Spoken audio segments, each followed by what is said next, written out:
여러분, 그럴 때 없으십니까? 아무리 생각을 해도 그 한 단어가 생각이 나질 않습니다. 영어 표현에 tip of the tongue이라고 하는데요. 이 입술에 걸려 있는데 기억이 나질 않는 거예요. 뭘 뜻하는지도 생각이 나고 언제 써야 하는지도 아는데 단어 자체가 도무지 기억이 나질 않습니다. 그래서 옆에 사람한테 이야기하죠. 아, 그거 알잖아, 그거 알잖아. 뭐 알기는 뭐 알아요, 그죠? 설교를 준비하면서 사용하고 싶은 용어가 있었는데 며칠 동안 생각이 나지 않아서 미칠 지경이었습니다. 겨우겨우 기억해냈는데 여러분, 그 단어가 뭔지 아십니까? 치리라는 단어입니다. 치리. 여러분 들어보셨는지 모르겠어요. 치리. 흔히 사용하지는 않습니다. 조금은 특수한 용어인데 사전은 그 뜻을 이렇게 정의하고 있습니다. 장로교 헌법에서 교인으로서 교리에 불복하거나 불법한 자에 대하여 당회에서 증거를 수합하여 심사 책벌하는 일이라고 말입니다. 복잡하죠? 장로교, 교리, 심사, 책벌. 왠지 어렵게 느껴집니다. 근데 영어로는 조금 더 심플해요. Church Discipline이라고 합니다. Church Discipline. 칠이라는 용어도 쓰지만은 보편적으로는 오늘 설교의 제목인 권징이라는 단어를 쓰기도 합니다. 제가 들고 있는 이 책이 저희 장로 교단에서 사용하는 규례서입니다. 정확하게 말하면은 장로교 헌법 제2부 규례서 Book of Order 이렇게 되어 있습니다. 이게 한국어판이고요, 영어판인데 교단 내의 정치, 예배, 여러 규례에 대해서 그 내용을 적은 책입니다. 제2부라고 말씀을 드렸죠. 그렇다면은 일부가 있다는 뜻 아닙니까? 일부가 뭐냐? 일부는 이 책인데요. Book of Confessions라고 되어 있습니다. 신앙 고백입니다. 장로 교인으로서 우리는 이런 신앙을 고백합니다. 우리는 이걸 믿습니다. 라는 그 고백을 모아놓은 책입니다. 이 중에 보면은 우리가 예배 드릴 때마다 외우는 말씀, 외우는 고백이 있죠. 사도신경, 그렇습니다. 사도신경도 포함이 되어 있어요. 그 사도신경을 우리가 외우는 이유는 다른 게 아닙니다. 그저 예배 순서로서의 외움이 아니라 그 속에 담긴 하나님과 예수님과 성령님과 교회와 말씀에 대한 우리는 동일한 고백으로 함께 모이는 교회입니다. 라고 선포하는 겁니다. 이 두 책이 장로교단의 신앙과 교회 생활을 정의한다 라고 할 수 있습니다. 마치 헌법이 한 나라와 국민을 정의하던 말입니다. 그래서 교회 헌법 이렇게 이야기를 하는 거예요. 규례서에 보면은 크게 세 부분이 있습니다. 먼저는 form of government라고 합니다. 운영체제. 무슨 운영이냐? 교회가 상위 기관과 또한 교회 내에 어떤 조직을 가지고 운영되어야 되느냐. 운영이라 그러니까 기업처럼 생각하지는 마시기를 바랍니다. 우리가 사역을 할 때 어떻게 할 거냐라는 것을 가르치는 부분이 있고요. 두 번째는 Directory Worship이라 그럽니다. 예배 지침이라고 해서 장로교회 예배들, 주일 예배와 세례와 임직식과 또한 성찬과 결혼식, 장례식 등의 그 예배의 모범을 보여줍니다. 그런데 여러분, 세 부분이 있다고 말씀을 드렸죠. 그 마지막 부분이 뭐냐? 세 번째가 Church Discipline이에요. 교회 권징이라고 번역을 했습니다. 교회 치리라고 할 수도 있을 것 같아요.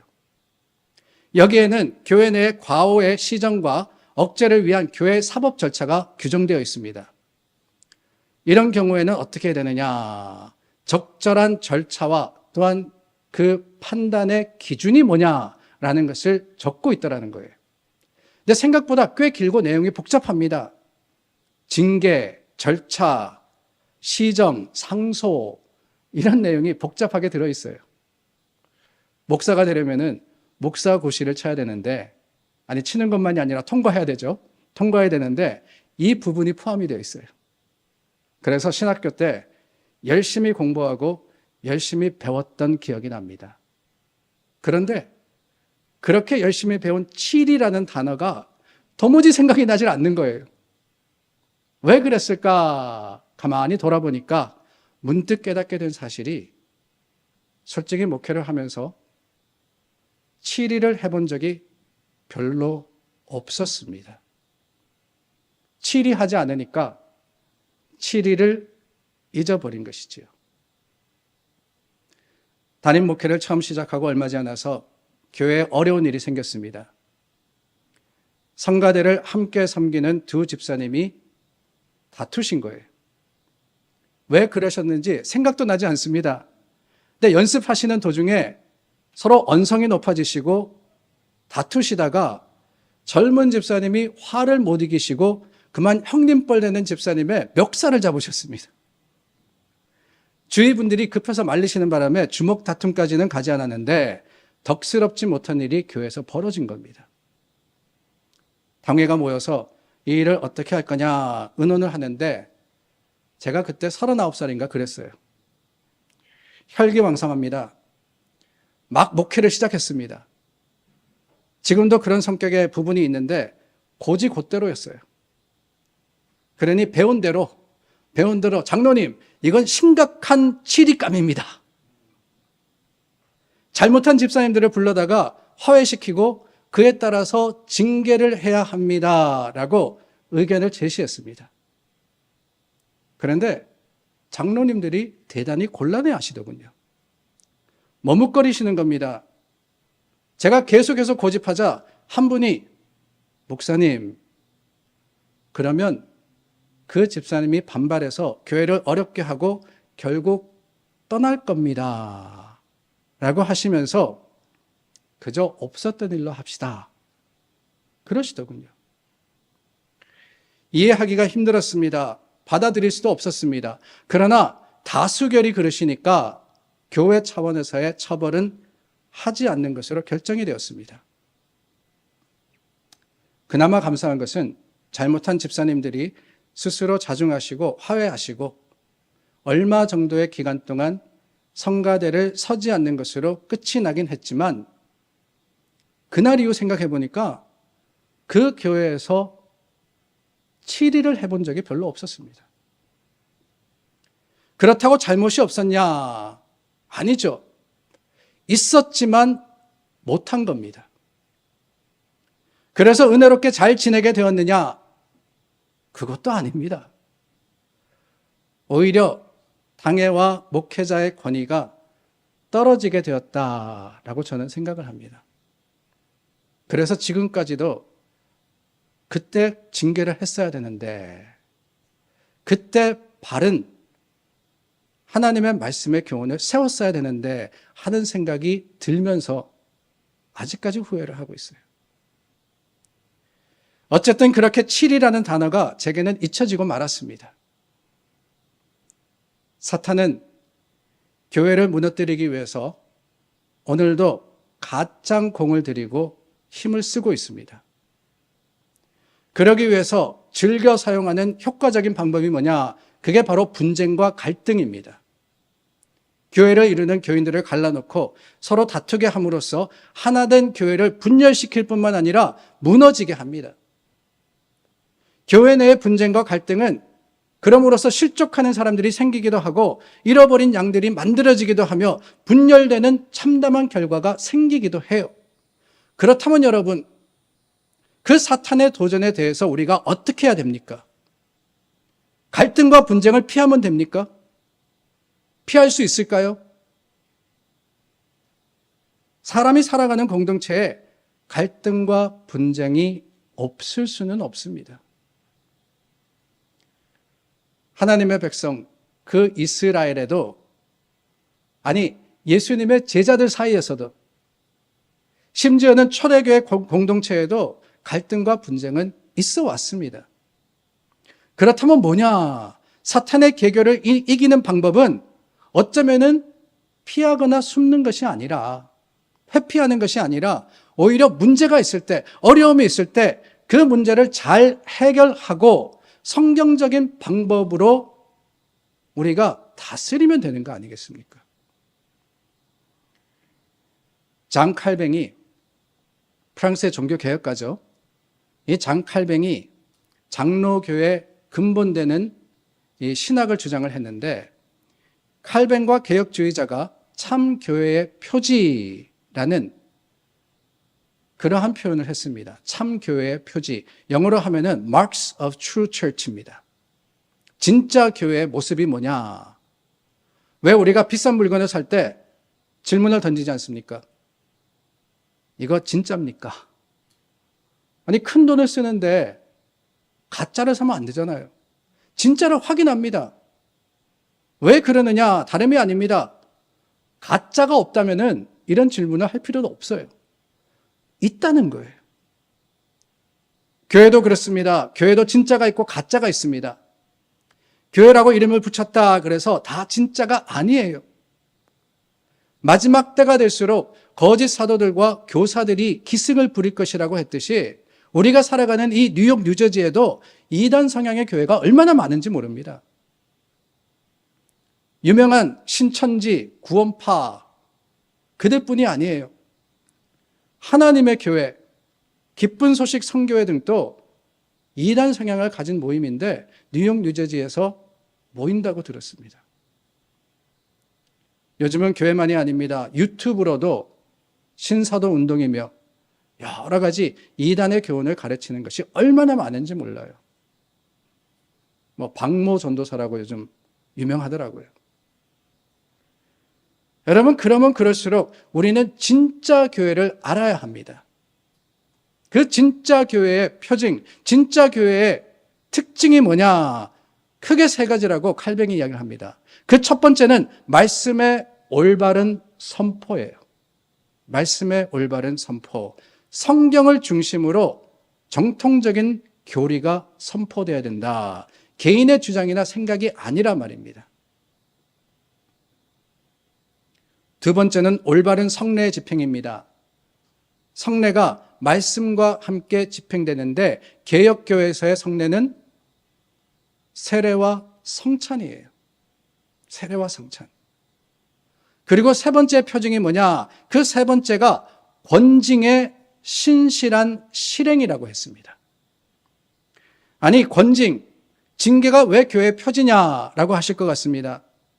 다름이 아니라 7일을 통해서 교회의 성결함을 훼손하는 그런 행위를 제거하지 않는다면 교회의 순결성을 지킬 수 없게 되고 결국에는 교회가 부패되기 때문에 그렇습니다.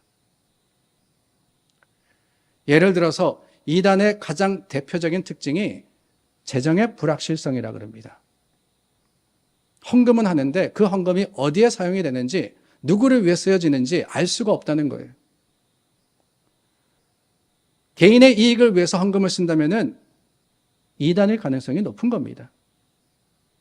그런데 여러분, 어느 교회에 목사가 비정상적으로 비자금을 만들고 자기 마음대로 교인들이 헌금한 것을 쓴다.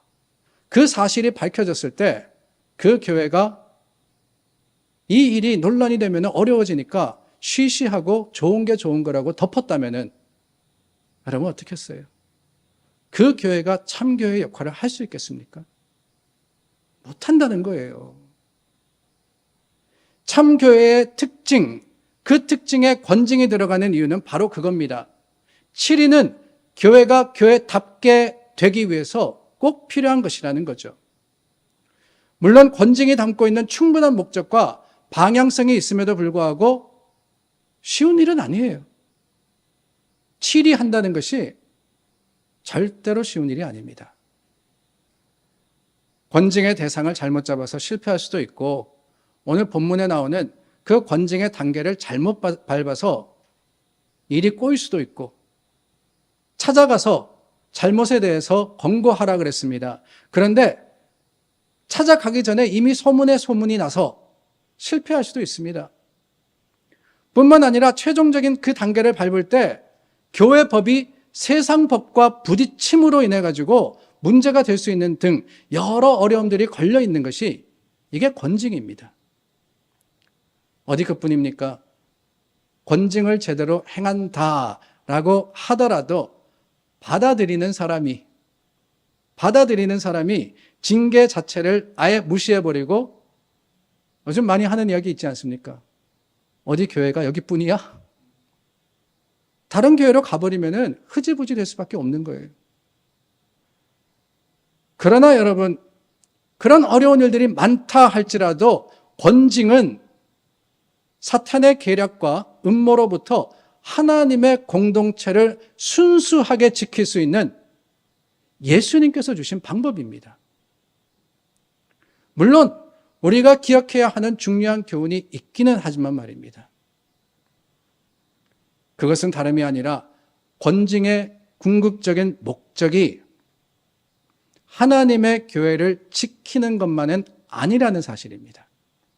하나님의 교회를 순수하게 지키는데 권징이 필요하다 그랬습니다. 하나님의 교회가 거룩함을 유지하기 위해서 치리가 필요하다고 말씀을 드렸습니다. 그런데 하나님의 교회만을 위한 것이 권징이 아니라 또 다른 목적이 있다는 거예요. 잘못한 사람 다 쫓아내서 잘난 사람만 남아있으면 교회가 거룩해지냐? 아닙니다. 저희가 오늘 본문을, 이 권징에 대한 본문을 15절에서부터 17절까지만 읽은 것이 아니지 않습니까? 앞절인 12절에서부터 시작을 해서 뒷절인 22절 말씀까지 읽었습니다. 그 앞뒤에 무슨 내용이 나옵니까?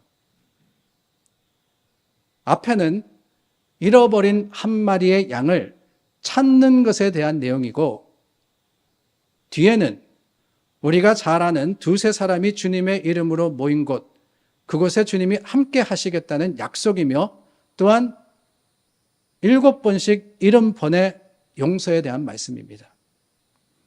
찾는 것, 모이는 것, 화해하는 것, 여기에 대한 말씀 사이에 권징과 출교에 대한 교훈이 생뚱맞게 끼어 있다라고 할 수 있는 거예요. 여러분, 생뚱맞다 뜻이 뭔지 아십니까? 생소하고 엉뚱하다는 거예요. 생소하고 엉뚱하다. 상황에 맞지 않는다는 거예요. 아니, 용서하라 그랬고 또한 잃어버린 자를 찾으라 그랬는데 그 사이에 권징에 대해서 말씀하시니 도대체 순서가 잘못된 것 같다라는 생각이 든다는 거죠. 하지만 여러분, 저는 말씀을 묵상하다가 이 내용들이 서로 상충되는 것이 아니라 어쩌면 같은 맥락이 아닌가라는 생각이 들었습니다. 양이 100마리가 있고 그 중에 한 마리가 길을 잃으면 많은 양들 중에 한 마리다, 100분의 1이다 라고 생각하며 무시할 수 있습니다. 하지만 본문에서는 한 마리 양이라도 잊어버리지 말고 그 잃어버린 양을 찾아야 한다라고 교훈하시지 않습니까? 그리고 그 찾은 자, 곧 잃어버린 양 하나라도 잃어버린 상태에 내버려지는 것이 하늘에 계신 하나님의 뜻이 아니다라고 하셨습니다. 성경은 우리에게 찾으라, 잃은 양을 찾으라, 그게 하나님의 뜻이라고 강력하게 찾는 것에 대해서 말씀하시는 거예요. 그렇다면 여러분, 이어지는 15절부터 17절까지의 권징에 대하기는, 이 권징에 대한 교훈은 어떻게 하면 버릴까에 대한 교훈일까요? 어떻게 하면 교회를 어지럽게 하고 힘들게 하는 사람을 교회로부터 분리시킬까? 그래도 듣지 않으면 결국에는 교회를 어떻게 하면 쫓아낼 수 있을까? 그겁니까? 그렇지 않아요. 이 또한 찾는 것에 대한 말씀이 아닐까요? 이렇게 권하는 이유는 바로 깨닫고 돌아오기를 바라는 마음이 주님의 마음이라는 겁니다. 한 번, 두 번, 세 번, 네 번 권징의 모든 절차는 모두 회개의 기회이며 돌아오기를 바라는 마음의 표현인 겁니다. 그러므로 여러분, 권징의 정신은 사랑과 회복이 그 밑바닥에 깔려 있는 겁니다. 예수님께서는 잘못한 자를 돌이켜서 바로 잡으라고 하시는 거예요. 잡으라고. 버리라가 아닙니다. 잡으라고 하셨어요. 죄로부터 돌이켜 깨닫고 주께로 돌아가는 회개, 그게 바로 모든 성도에게 순결을 유지하는 하나님의 방법인 것이지요. 사람 중에 죄가 없는 사람이 어디 있습니까? 교회 생활 하다 보면 잘못하기도 하고 실수하기도 합니다. 다만 회개하고 주께로 돌아와서 회복되는 것, 이게 바로 주님의 마음이며 권징에 담겨져 있는 성경적인 뜻인 것입니다. 잃어버린 양도, 권징의 교훈도 결국에는 찾는 교회를 교훈하시는 거예요. 그러므로 교회가 세상의 모든 문제와 어려움들, 좋을 때만이 아닙니다. 좋을 때는 다 좋아요. 좋을 때는 다 함께합니다. 그때만이 아니라 어려울 때, 문제가 생겼을 때, 그때에도 여전히 말씀 위에 굳게 설 수 있는 방법을 우리에게 가르쳐 주시는 겁니다. 그런데 여러분, 이 권징의 교훈 뒷부분이 또 있다고 말씀을 드렸죠. 두세 사람이 모인 곳, 이 말씀이 왜 이어서 나오는 걸까? 그 이유는 다름이 아닙니다. 권징이라는 것이 쉽지 않다는 거예요. 그렇기 때문에 그 일을 바로 할 수 있는 은혜의 방편을 알려주시는데 그게 뭐냐? 마음을 합하여서 기도하라는 거예요. 오늘 본문 19절에 보면은 합심하여라는 말이 나옵니다. 이 합심하여라는 말의 헬라어 단어는 심포니오입니다. 어디서 많이 들어보셨죠? 심포니오. 영어에 보면은 심포니라는 단어가 있습니다. 음악에서는 교향곡이라고 불리죠. 교향곡. 여러 악기가 함께 음악을 만드는 것을 교향곡이라고 합니다. 서로 뜻을 같이 하여서 조화를 이루어서 하나님께 나오라는 거예요. 본문 15절부터 17절에 권징에 대해서 말씀하시면서 19절과 20절의 말씀에 합심하여서 무엇이든지 구하면 이루어지리라. 기도에 대해서 말씀하시는 것은 바로 그 이유 때문입니다. 어려운 일을 행함에 있어서 하나님의 교회가 힘듭니다. 어렵습니다. 그 문제가 생겼을 때 그것을 해결하는 것이 결코 쉽지 않지만 그때 서로 뜻을 합하여서 서로가 누굽니까? 징계하는 사람만이 아니에요. 받는 사람도 겸손의 마음을 가지고 주님 앞에 나와서 함께 기도하면 하나님이 오히려 그 일을 통해서 주님의 교회를 더욱 든든히 세우시겠다라고 약속하시는 겁니다. 이 기도, 포기하지 않는 기도여야 합니다. 마음과 뜻을 합하여서 하나님께 간절히 구하는 기도여야 합니다. 그럴 때 하나님께서 특별한 은혜와 방법으로 이루어 주시는 거예요. 그런데 여러분, 이어지는 21절 말씀을 보니까 그때라고 시작을 합니다. 그때. 예수님께서 이렇게 권징에 대해서 또한 함께 기도하면서 한 사람이라도 잃어버리지 않아야 되는 교회 책임에 대해서 말씀하시는데 그것을 들은 베드로가 듣다 보니까 좋은 말씀이에요. 그렇다면은 용서하면 되겠네요. 7번이면 됩니까? 라고 물었습니다.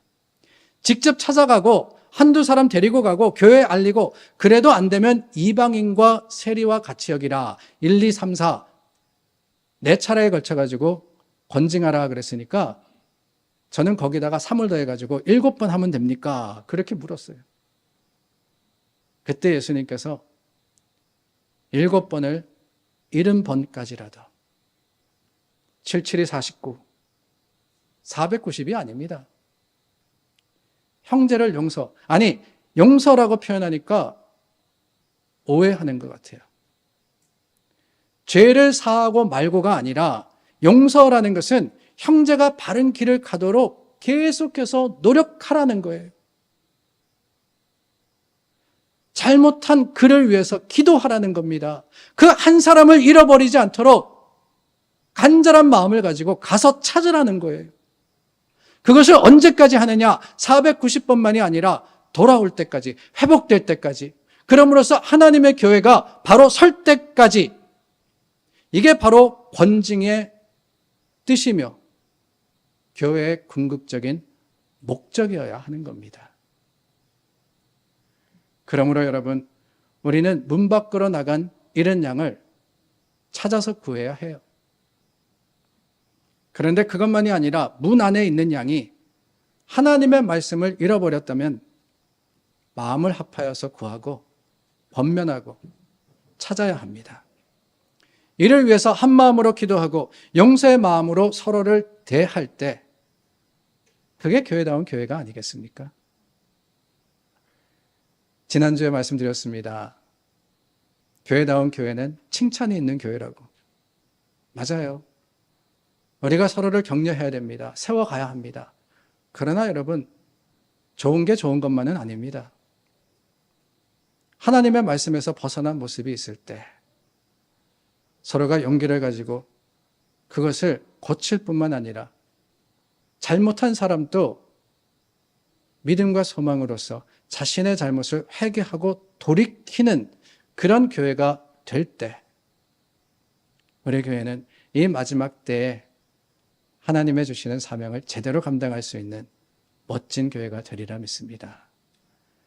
그러기 위해서는 함께하는 마음과 서로를 사랑하는 모습이 기본이 되어야 돼요. 어려움을 함께 넘어갈 수 있는, 이길 수 있는 그런 저와 여러분들의 아름다운 교제와 만남이 하나님의 주시는 능력이 될 수 있기를 예수님의 이름으로 축원합니다.